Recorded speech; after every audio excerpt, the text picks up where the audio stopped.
Assalamualaikum warahmatullahi wabarakatuh. Perkenalkan, nama saya Muhammad Alasviani dengan NIM 1521111713076 dari program studi Keselamatan dan Kesehatan Kerja Fakultas Vokasi Universitas Airlangga. Baik, pada video kali ini saya akan menjelaskan tentang identifikasi bahaya di sekitar.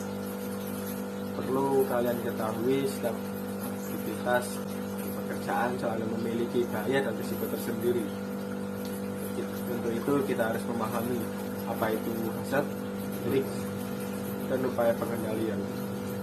Sebelum itu, apakah kalian sudah mengerti apa itu hazard, risk, dan upaya pengendalian? Yang belum tahu, simak penjelasan berikut.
Untuk yang pertama, saya akan membahas tentang hazard yang bisa timbul pada aktivitas pemasangan kanopi besi di masjid. Aktivitas pemasangan kanopi besi. Hazard fisika. Meningkatkan risiko terkena kanker kulit karena terpapar sinar UV dari matahari secara langsung. Upaya pengendalian. Eliminasi. Dengan menghilangkan matahari sebagai sumber panas, namun hal ini tidak dapat dilakukan. Kemudian substitusi. Melakukan penggantian matahari, substitusi tidak dapat terlaksana karena suhu panas berasal dari sinar matahari secara langsung. Kemudian modifikasi engineering. Hal ini tidak dapat dilakukan pada matahari, namun dapat menggunakan tutup terpal atau baronet sementara untuk menghindari panas sinar matahari secara langsung. Kemudian administrasi, melakukan himbauan atau penyuluhan untuk menghindari sengatan panas sinar matahari secara langsung, seperti pada saat tengah hari, dan dapat juga dengan memberikan stiker atau poster untuk selalu menjaga kesehatan. Kemudian APD, penggunaan baju lengan panjang kaos dapat sedikit mengurangi risiko dan menghambat panas sinar matahari terkena kulit secara langsung. Kemudian getaran dari mesin bor yang digunakan oleh pekerja akan mengalami peningkatan risiko terkena tendinitis akibat gerakan berulang yang dilakukan terus-menerus. Upaya pengendalian. Kemudian adalah eliminasi, menghilangkan sumber dari getaran tersebut. Namun, hal ini tidak dapat dilakukan karena alat sumber getaran tersebut merupakan peralatan pokok atau penting dalam proses pembangunan. Kemudian substitusi, yaitu mengganti mesin bor yang lama dengan mesin bor yang lebih modern sehingga akan mengurangi intensitas gerakan berulang pada pekerja. Ini juga akan minimalisir penggunaan waktu karena alat-alat tersebut dapat bekerja dengan cepat. Kemudian selanjutnya modifikasi engineering. memberikan mesin bor bantalan empuk pada pegangan agar ketika digunakan pekerja akan terasa nyaman dan tidak menimbulkan sakit saat dilakukan berulang-ulang. Kemudian administrasi menganjurkan pekerja untuk tidak menggunakan terlalu lama dalam satu waktu sekaligus. Jika tangan sudah terasa sakit karena getaran yang terlalu lama akan menimbulkan nyeri pada sendi yang berujung tendinitis. Kita juga bisa memberikan sosialisasi mengenai tendinitis dan memasang poster bahaya tendinitis.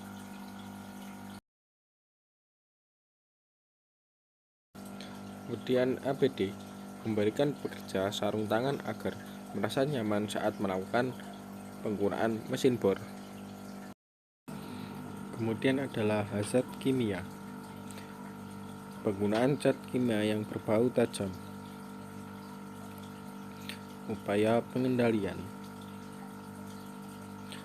Yang pertama adalah eliminasi, yaitu menghilangkan cat yang berbau tajam dalam proses pengecatan. Kemudian adalah substitusi, yaitu mengganti cat yang memiliki bau tajam dengan cat yang ramah lingkungan dan tidak berbau tajam. Kemudian adalah modifikasi engineering, yaitu menggunakan masker dan gloves untuk menghindari kontak langsung dengan objek. Kemudian adalah administrasi, yaitu melakukan penyuluhan untuk memberikan pengetahuan bahwa bau menyengat dari cat sangat berbahaya apabila berkontak secara langsung. Kemudian yaitu APD, yaitu menggunakan respirator untuk menghalangi bau tajam terhirup langsung oleh hidung. Kemudian yang selanjutnya adalah partikel-partikel debu kecil yang berterbangan dengan intensitas yang tinggi. Upaya pengendalian. Yang pertama adalah eliminasi, yaitu menghilangkan sumber partikel debu. Sumber partikel paling banyak berasal dari batu kapur yang digunakan sebagai bahan bangunan dan berterbangan saat tertiup angin. Kemudian selanjutnya adalah substitusi, yaitu mengganti batu kapur tersebut dengan batu kapur yang berkualitas lebih baik agar debunya tidak berterbangan. Kemudian selanjutnya adalah modifikasi engineering, yaitu melakukan penyiraman menggunakan air untuk menghindari debu berterbangan. Kemudian administrasi, yaitu menghimbau dengan melakukan sosialisasi kepada pekerja bahwa menghirup debu dengan intensitas tinggi dapat mengganggu kesehatan. Kemudian selanjutnya adalah APD. Pekerja dapat menggunakan masker mulut dan hidung agar debu tidak terhirup. Kemudian hazard selanjutnya adalah hazard mekanik, yaitu tertimpa besi konstruksi bangunan yang berat dan membahayakan. Upaya pengendalian. Yang pertama adalah eliminasi, yaitu menjauhi area yang dirasa berdampak paling buruk saat tertimpa besi seperti ujung besi. Kemudian selanjutnya adalah substitusi, yaitu mengganti dengan penjaringan atau yang lain untuk mengurangi berat dari tiang tersebut. Kemudian adalah modifikasi engineering, yaitu menambahkan tiang penyangga agar lebih kokoh dan pemasangan garis kuning pada area tertentu yang berbahaya. Kemudian adalah administrasi, melakukan himbauan kepada para pekerja dan orang di sekitar lokasi agar menjauhi area rawan dan berbahaya untuk menghindari hal yang tidak diinginkan. Kemudian adalah APD, menggunakan helmet untuk melindungi kepala dari benda jatuh dan terbentur benda keras. Kemudian hazard mekanik selanjutnya adalah besi tajam dan berkarat. Pekerja dapat tertusuk besi berkarat dan mengakibatkan titanus atau terinfeksi. Upaya pengendalian. Yang pertama adalah eliminasi, yaitu menghilangkan besi berkarat agar tidak digunakan oleh pekerja. Kemudian yang kedua adalah substitusi, yaitu mengganti besi yang berkarat dengan besi stainless yang tidak dapat mudah berkarat. Kemudian yang ketiga adalah modifikasi engineering, modifikasi besi berkarat dengan melapisi besi tersebut dengan cat pelapis agar lebih aman dan menjadi bersih kembali, sehingga tidak dapat melukai dan membahayakan para pekerja. Kemudian selanjutnya adalah administrasi, memberikan arahan kepada para pekerja untuk berhati-hati dalam menggunakan besi konstruksi yang berkarat tersebut serta memberikan anjuran-anjuran keselamatan kerja. Upaya selanjutnya adalah APD, memberikan pekerja sarung tangan tebal untuk mencegah tertusuk dan terkena karat dari besi tersebut, serta safety shoes untuk mencegah luka apabila pekerja menginjak besi tersebut. Kemudian adalah hazard biologis. Semut merah yang dapat menggigit banyak terdapat pada lokasi pembangunan. Upaya pengendalian. Upaya pengendalian yang pertama adalah eliminasi, yaitu menghilangkan sarang seperti menyiramnya dengan air atau menutup sarangnya dengan pasir. Ini dapat dilakukan apabila semut dirasa sangat mengganggu pekerjaan. Kemudian yang kedua adalah substitusi. Substitusi tidak dapat dilakukan karena sarang semut merupakan hazard alami yang berada pada lingkungan kerja. Kemudian yang ketiga adalah modifikasi engineering, dengan memberikan pembatas pada daerah sarang semut agar tidak terinjak oleh pekerja dan menyebabkan pekerja tergigit semut dan mengganggu pekerjaan. Kemudian yang keempat adalah administrasi, dengan memberikan tanda bahwa di tempat tertentu terdapat sarang semut agar pekerja mengetahui letak di mana saja sarang semut berada. Kemudian yang kelima adalah APD. Pekerja sebaiknya menggunakan sepatu dan sarung tangan agar pada saat tidak sengaja menginjak atau memegang sarang semut, semut tersebut tidak langsung menggigit kaki atau tangan pekerja, sehingga tidak akan mengganggu aktivitas pekerjaan. Hazard yang selanjutnya adalah hazard psikologi. Stres dan rasa kesal akibat mengangkat benda berat dan terpapar sinar matahari secara langsung terlalu lama mengakibatkan ketidakstabilan emosi pada para pekerja. Upaya pengendalian. Upaya yang pertama adalah eliminasi, dengan menghindari sengatan panas matahari secara langsung. Upaya yang kedua adalah substitusi. Upaya ini tidak dapat diterapkan karena matahari tidak dapat diganti dengan benda lain. Kemudian yang ketiga adalah modifikasi engineering. Upaya ini dapat dilakukan dengan cara memasang penghalang panas sinar matahari secara langsung, seperti dengan pemasangan paranet atau terpal di atas para pekerja sebagai peneduh agar pekerja tidak kepanasan. Kemudian yang keempat adalah administrasi. Upaya ini dilakukan dengan cara penyuluhan dan pemberitahuan tentang risiko yang akan diterima saat bekerja outdoor dan memberikan pengetahuan tentang cara menghadapi faktor lingkungan yang dapat mengakibatkan stres. Kemudian yang kelima adalah APD. Pekerja dapat menggunakan baju lengan panjang dan penutup kepala agar tidak terkena sinar matahari langsung. Pekerja juga dapat memutar lagu untuk menghilangkan kejenuhan.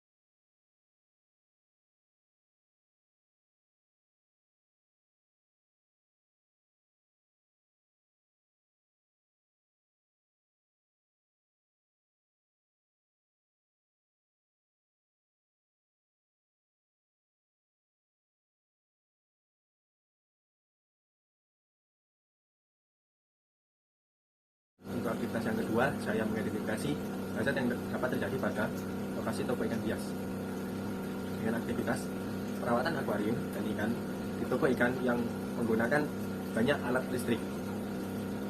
Seperti yang kita ketahui, akuarium yang berisikan ikan tentu memerlukan peralatan-peralatan yang mendukung untuk merawat kesehatan dan lainnya demi kenyamanan ikan dan kesehatan ikan. Aktivitas merawat ikan dengan menggunakan peralatan listrik yang cukup banyak ini perlu tentu memiliki banyak azat baik itu mekanik, biologi, fisika, teknologi, dan lainnya. Untuk yang pertama, azat mekanik. Aliran listrik yang mengalir pada alat dan mesin akuarium. Alat yang menggunakan listrik dengan tegangan yang cukup tinggi dan ditambah dengan media air yang dapat memperbesar aliran listrik tersebut.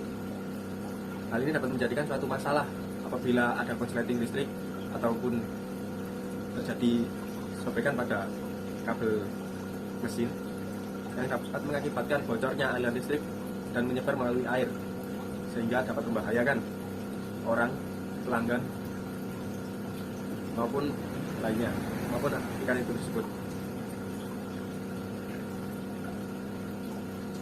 Upaya yang dapat dilakukan adalah eliminasi. Yang pertama adalah eliminasi. Listrik merupakan kebutuhan penting untuk membuat peralatan akuarium tersebut dapat digunakan, sehingga kita tidak dapat melakukan upaya eliminasi ini karena dapat mengakibatkan kematian pada ikan ataupun kurangnya kesehatan pada ikan. Namun hal ini dapat diantisipasi dengan kita melakukan pengecekan secara rutin. Yang kedua, substitusi. Kita bisa mengganti alat keperluan listrik, alat keperluan ikan yang menggunakan listrik dengan menggunakan aliran DC yang sebelumnya AC yang dapat membahayakan orang lain. Karena aliran DC tidak akan menyetrum atau mengakibatkan kecelakaan pada para pembeli, perawat maupun ikan itu sendiri. Kemudian upaya yang ketiga yang dapat dilakukan adalah modifikasi. Modifikasi engineering dapat dilakukan dengan memasang alat pendeteksi aliran listrik pada akuarium sehingga jika sewaktu-waktu terjadi kondisi abnormal pada aliran listrik yang dapat memicu kejadian tersetrum, maka arus listrik akan otomatis mati. Upaya ini dikhususkan untuk keselamatan para pengunjung toko ikan hias agar tidak ada kecelakaan yang tidak diinginkan. Kemudian yang keempat adalah administrasi. Administrasi ini dilakukan dengan cara menyampaikan pada pengunjung toko ikan hias untuk menghindari area-area yang menjadikan sumber aliran listrik atau pusat-pusat terminal listrik untuk alat-alat akuarium dan memberikan stiker atau tulisan-tulisan untuk selalu berhati-hati. Kemudian yang kelima adalah APD. Kita dapat menggunakan sarung tangan untuk melindungi tangan kita. Ada beberapa kasus tersetrum yang diakibatkan oleh tangan yang basah. Apalagi ini melibatkan media air pada akuarium.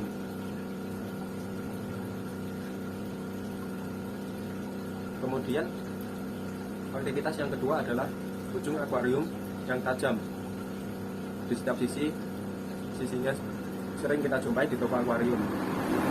Ketajaman dari ujung akuarium kaca akan mengakibatkan resiko kita untuk tertusuk dan mengakibatkan luka baik ringan maupun berat. Upaya yang pertama yang dapat dilakukan untuk mengantisipasi kejadian ini adalah eliminasi. Menghilangkan akuarium merupakan hal yang tidak mungkin dilakukan karena akuarium merupakan ikon utama pada toko ikan hias. Namun hal ini dapat diganti dengan mengganti akuarium kaca dengan akuarium mica yang lebih aman dalam penggunaannya. Upaya pengendalian yang kedua adalah substitusi. Substitusi dapat dilakukan dengan mengganti akuarium yang berbahan kaca dengan akuarium yang berbahan mica yang jauh lebih aman dalam penggunaannya karena tidak memiliki ujung tajam seperti pada akuarium yang berbahan kaca, atau menggantinya dengan kolam-kolam kecil untuk penampungan ikan. Upaya yang ketiga adalah modifikasi engineering. Kita dapat memberikan karet atau pelindung pada ujung-ujung akuarium untuk melindungi agar tidak tergores terkena ujung yang tajam. Kemudian upaya yang keempat adalah administrasi. Hal ini dapat dilakukan dengan memberikan stiker-stiker seperti awas ujung tajam atau selalu mengutamakan keselamatan demi keselamatan para pengunjung dan menjaga topeng ikan hias. Yang kelima adalah APD, menggunakan sarung tangan yang tebal agar kita tidak tergores dengan ujung akuarium yang cukup tajam. Hazard yang kedua adalah hazard psikologi. Suhu panas yang dihasilkan oleh peralatan listrik. Suhu panas yang dihasilkan oleh peralatan listrik apabila terkena kulit yang menyentuh bagian mesin yang mengeluarkan panas akan menyebabkan terkejut atau kaget akibat rasa panas di kulit. Jadi pengendalian yang pertama adalah eliminasi, yaitu mengganti alat-alat akuarium perawatan ikan yang sudah lama dan mengeluarkan panas yang tidak wajar dengan alat-alat baru yang lebih modern. Kemudian upaya pengendalian yang kedua adalah substitusi, yaitu mengganti alat-alat yang lama dan berbahaya dengan alat-alat yang baru dan tentunya lebih aman. Kemudian modifikasi engineering. Salah satu cara untuk menghilangkan kecemasan adalah mengubah toko akuarium menjadi tempat yang nyaman. Selain itu kita juga memodifikasi alat-alat yang sudah terlalu lama digunakan dan menghasilkan panas yang cukup tinggi. Kemudian yang keempat adalah administrasi, yaitu menyampaikan kepada para pengunjung untuk selalu berhati-hati pada saat memilih ikan dan tentunya menambahkan stiker-stiker untuk mengutamakan keselamatan. Kemudian yang kelima adalah APD. APD digunakan saat melakukan penggantian alat-alat akuarium agar tidak terjadi hal yang tidak diinginkan seperti sarung tangan untuk melindungi tangan dari panas dan sandal sebagai memutus aliran ground, aliran listrik.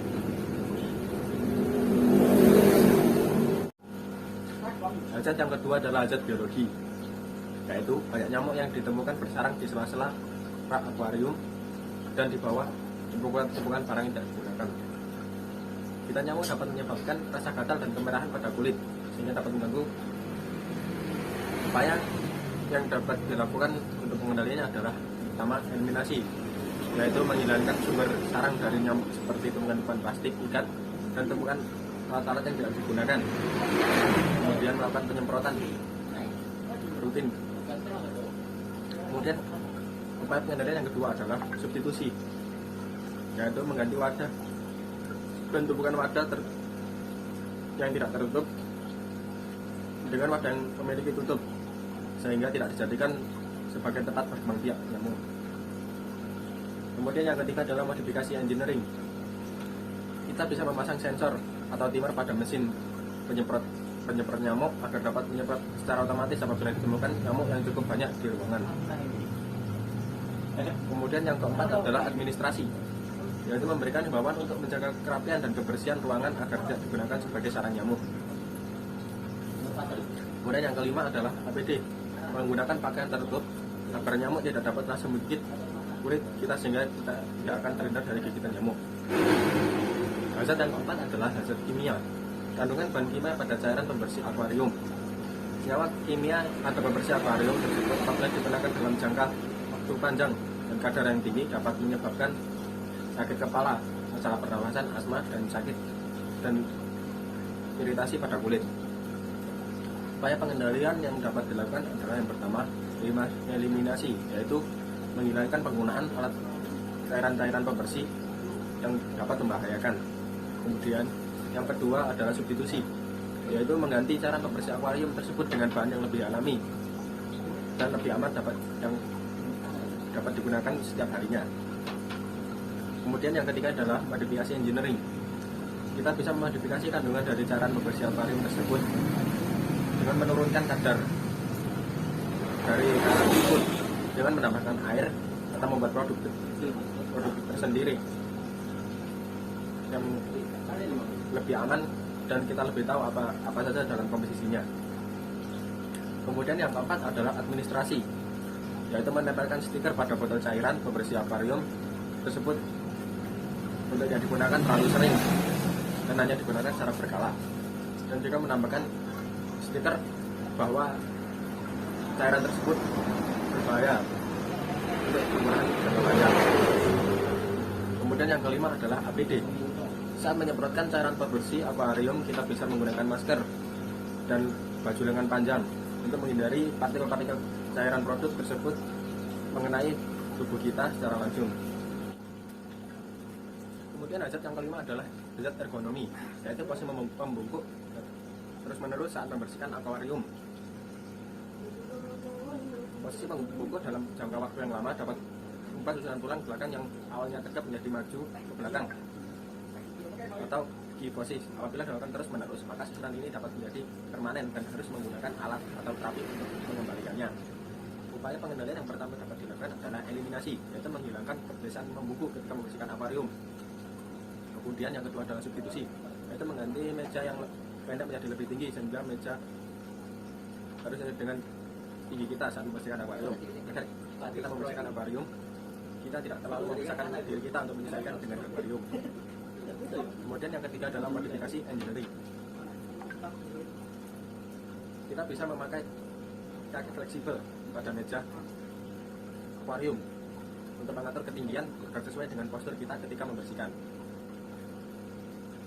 Kemudian yang keempat adalah administrasi, yaitu memberikan batas waktu bahwa membersihkan akuarium tidak boleh dalam waktu yang lama, satu waktu sekaligus, dan tak lupa untuk memberikan penyuluhan tentang pentingnya posisi yang benar agar tidak terjadi kesalahan atau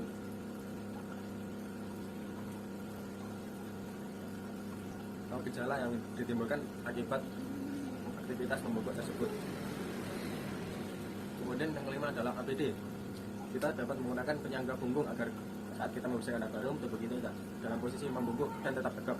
Dengan bantuan alat tersebut, resiko kita terkena kifosis akan menurun.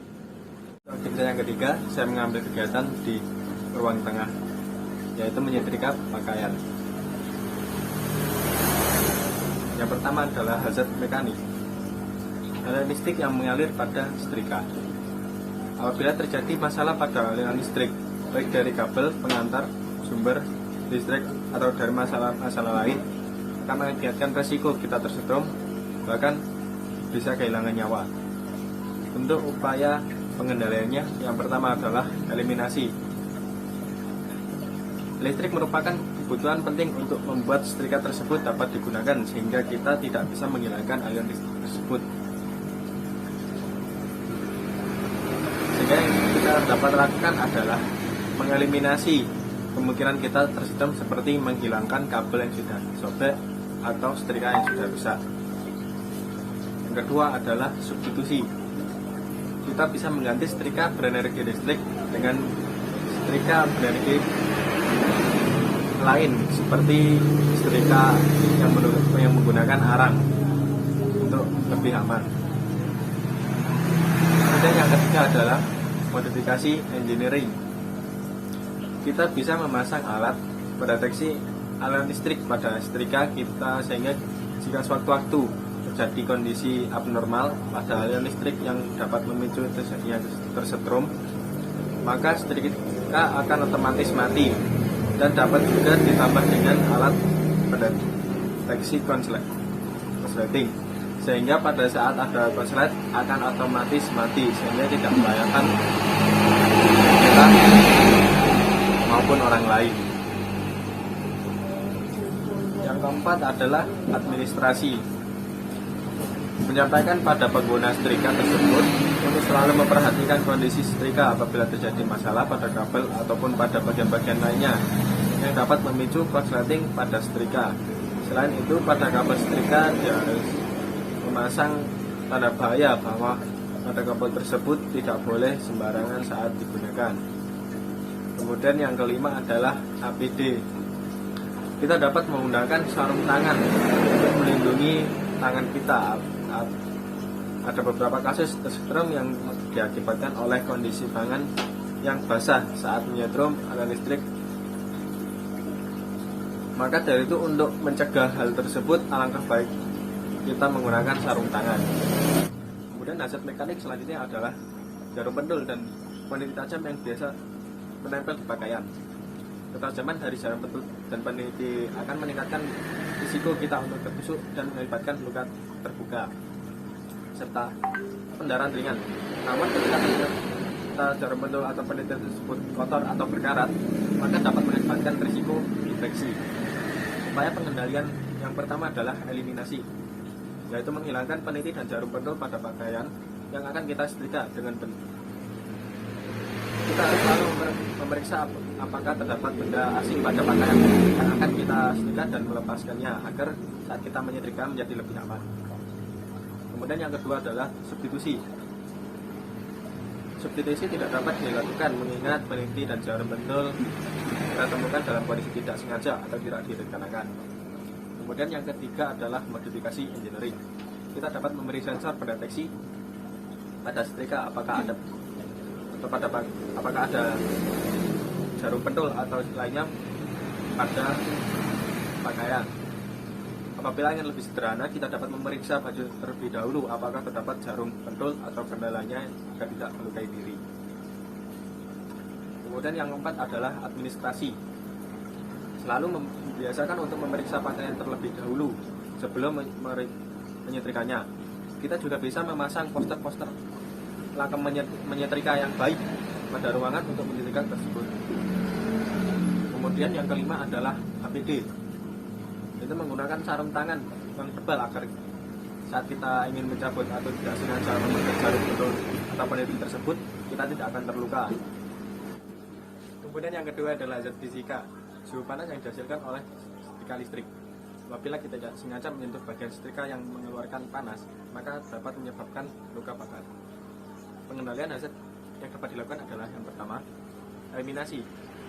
Dengan menghilangkan setrika merupakan hal yang tidak dapat dilakukan, mengingat setrika adalah alat utama dan belum ada penggantinya. Namun terdapat setrika yang lebih canggih dan lebih aman. Kemudian yang kedua adalah substitusi. Upaya ini dapat dilakukan dengan mengganti setrika lama yang berisiko tinggi dengan setrika baru yang lebih aman. Kemudian yang ketiga adalah modifikasi engineering. Menggunakan penutup penghalang panas dari setrika dan membuat tempat khusus untuk meletakkan setrika agar tidak tersenggol dan mengakibatkan luka bakar. Kemudian yang keempat adalah administrasi. Memberikan stiker untuk selalu berhati-hati dan memasang poster tentang tata cara menggunakan setrika yang baik dan benar. Kemudian yang kelima adalah administrasi. Menggunakan sarung tangan saat menyetrika dapat menghalangi panas dan setrika tersebut secara langsung. Kemudian hazard yang ketiga adalah hazard biologi.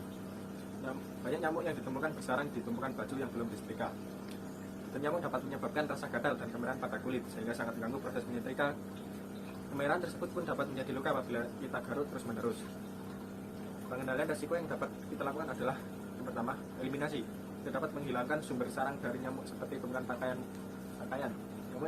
Ini dapat kita basmi dengan menggunakan semprotan atau obat bakar pembunuh nyamuk. Kemudian yang kedua adalah substitusi. Mengganti wadah tumpukan baju dengan wadah tertutup agar tidak digunakan sebagai sarang dari nyamuk. Kemudian yang ketiga adalah modifikasi engineering, yaitu memasang sensor atau timer pada mesin penyemprot nyamuk agar dapat menyemprot secara otomatis apabila ditemukan nyamuk yang cukup banyak di ruangan, dan melakukan penggantian rak pakaian yang sebelumnya terbuka menjadi tertutup. Kemudian yang ketiga selanjutnya adalah administrasi. Memberikan himbauan untuk menjaga kerapian dan kebersihan ruangan agar tidak digunakan sebagai sarang nyamuk. Selain itu, kita juga dapat memberikan jadwal penyemprotan ruangan secara berkala. Kemudian yang kelima adalah APD. Menggunakan pakaian tertutup agar nyamuk tidak dapat langsung menggigit kulit kita sehingga kita dapat terhindar dari gigitan nyamuk. Kemudian yang keempat adalah hazard kimia. Kandungan bahan kimia pada cairan pengharum sekaligus pelicin pakaian. Senyawa kimia pada pengharum dan pelicin pakaian tersebut apabila digunakan dalam jangka waktu panjang dan kadar yang tinggi dapat menyebabkan sakit kepala, masalah pernapasan, asma, dan iritasi pada kulit. Upaya pengendalian dapat kita lakukan adalah yang pertama, eliminasi.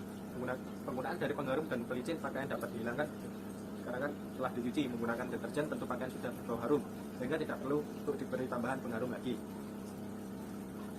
Kemudian yang kedua adalah substitusi.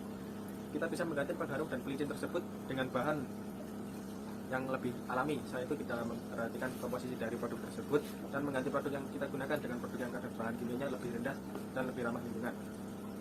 Kemudian yang ketiga adalah modifikasi engineering. Kita bisa memodifikasi kandungan dari pengharum dan pelicin pakaian tersebut dengan menggunakan campuran air. Air akan membuat produk tersebut menjadi lebih encer sehingga kandungan dari bahan kimia tersebut tentu komposisinya akan lebih ringan. Kemudian yang keempat adalah administrasi. Menempelkan stiker pada botol pengharum dan pelicin pakaian tersebut untuk tidak digunakan terlalu sering dan terlalu banyak. Kemudian yang kelima adalah APD. Saat menyemprotkan atau menggunakan produk pengharum dan pelicin pakaian, kita bisa menggunakan masker agar partikel cairan produk tersebut tidak terhirup oleh kita. Selain itu kita bisa menggunakan sarung tangan untuk menghindari kontak langsung dengan produk tersebut yang menyebabkan iritasi pada kulit. Kemudian hazard yang kelima adalah hazard ekonomi, yaitu posisi membungkuk secara terus-menerus saat menyetrika. Membungkuk dalam waktu yang lama dapat merubah susunan tulang dan menyebabkan kifosis. Apabila dilakukan terus-menerus, maka susunan ini dapat menjadi permanen dan harus menggunakan alat atau terapi untuk mengembalikannya. Kemudian, pengendalian risiko yang dapat dilakukan adalah yang pertama, eliminasi, menghilangkan kebiasaan membungkuk ketika menyetrika. Postur tubuh harus tetap bagus walaupun ketika kita menyetrika. Namun ketika kita mempertahankan posisi yang bagus atau tegap, maka rasa letih akan lebih cepat terasa. Kemudian yang kedua adalah substitusi, mengganti meja yang pendek menjadi lebih tinggi. Tinggi meja harus sesuai dengan tinggi kita saat menyetrika agar ketika kita menyetrika tidak terlalu membungkuk ke bawah. Lebih baik meja bisa digunakan untuk menyetrika dengan posisi duduk agar kita tidak terasa lebih letih saat menyetrika. Kemudian yang ketiga adalah modifikasi engineering.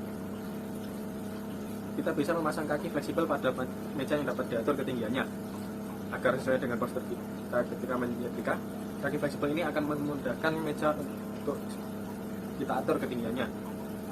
Kemudian yang keempat adalah administrasi, memberikan batas waktu bahwa menyetrika tidak boleh dalam waktu yang lama di satu waktu sekaligus. Kemudian yang kelima adalah APD. Kita bisa menggunakan penyangga punggung agar saat kita menyetrika tubuh kita tidak dalam posisi membungkuk dan tetap tegap. Dengan bantuan alat tersebut, risiko kita terkena kifosis akan menurun. Kemudian selanjutnya adalah posisi menunduk terus-menerus saat menyetrika. Bisa mengakibatkan rasa nyeri pada leher berakibat pada neck syndrome. Upaya pengendalian pertama dapat kita lakukan adalah eliminasi, yaitu menghilangkan kebiasaan menunduk. Namun kebiasaan menunduk tidak dapat dilakukan mengingat ketika kita menunduk itu menandakan bahwa kita harus memperhatikan cara menyetrika kita. Jika tidak dalam posisi menunduk dan melihat prosesnya, maka otomatis resiko kesalahan akan meningkat seperti baju tetap terlihat kusut dan kesalahan-kesalahan lainnya. Kemudian yang kedua adalah substitusi. Ganti meja setrika sesuai dengan tinggi pandangan kita agar posisi menunduk kita tidak terlalu parah. Selain itu, saat ini sudah terdapat alat otomatis yang dapat melipat dan menyetrika baju secara otomatis, namun harganya cukup mahal.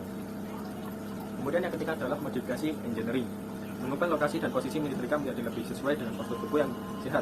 Kita bisa menambahkan bantalan sebagai alas, memberikan kursi portable yang kuat agar ketika kita lebih lelah menunduk kita bisa istirahat atau bersandar sejenak. Kemudian yang keempat adalah administrasi, selalu mengingatkan supaya melakukan peregangan di sela-sela menyetrika apabila badan sudah terasa nyeri. Selain itu, untuk meningkatkan kita bisa menempelkan stiker pada meja atau lokasi menyetrika. Kemudian yang kelima adalah APD. Kita bisa menggunakan penyangga leher. Namun penyangga leher ini hanya penting untuk kita gunakan ketika sudah terdapat tanda-tanda neck syndrome pada leher kita, sehingga kita lebih baik melakukan pilihan pengendalian yang lain terlebih dahulu. Hazard yang selanjutnya adalah hazard psikologi. Rasa bosan akibat terlalu sering mengulang gerakan yang sama akibat menyetrika baju. Rasa bosan ini akan meningkatkan risiko pada tidak maksimal akibat konsentrasi yang menurun sehingga dapat menyebabkan kesalahan lainnya. Kemudian upaya pengendalian yang pertama adalah eliminasi. Kita bisa mengeliminasi kegiatan gerakan berulang tersebut, namun tidak dapat dilakukan karena kegiatan atau gerakan berulang tersebut adalah kegiatan dalam proses menyetrika, yaitu proses untuk menyetrikakan pakaian yang kusut. Kemudian yang kedua adalah substitusi. Kita bisa mengganti setrika dengan alat otomatis yang tanpa kita gerakan bisa menyetrika dan melipat pakaian sendiri, namun alat ini harganya cukup mahal. Kemudian yang ketiga adalah modifikasi engineering.